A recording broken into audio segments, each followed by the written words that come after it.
Gözlerin kök gibi bigrek matur bugün birge menge bulab yaşarız şulay diyen sözüm istemiken indi hazır büten geçsin başık buldu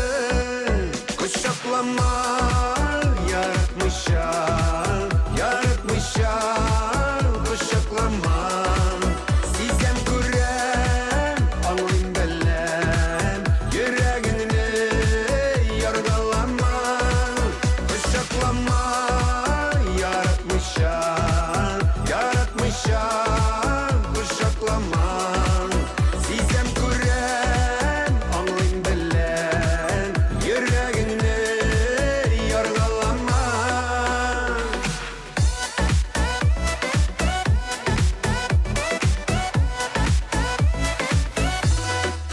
Taşlap gittin niye silmini kaldırıp şicirlerden bakıp dizeledin yürek sakrap yana seni görsem eğer niye yazmış şulay bu taldı kuşaklama yaratmışam kuşaklama sizem kuren anlayın bellem yüreğini yargılama.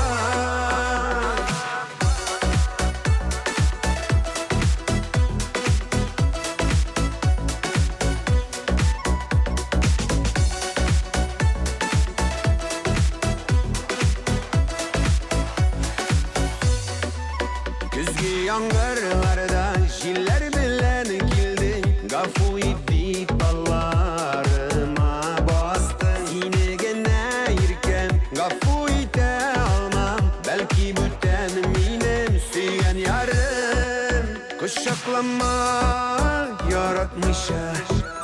yaratmışam kuşaklama sizem kuren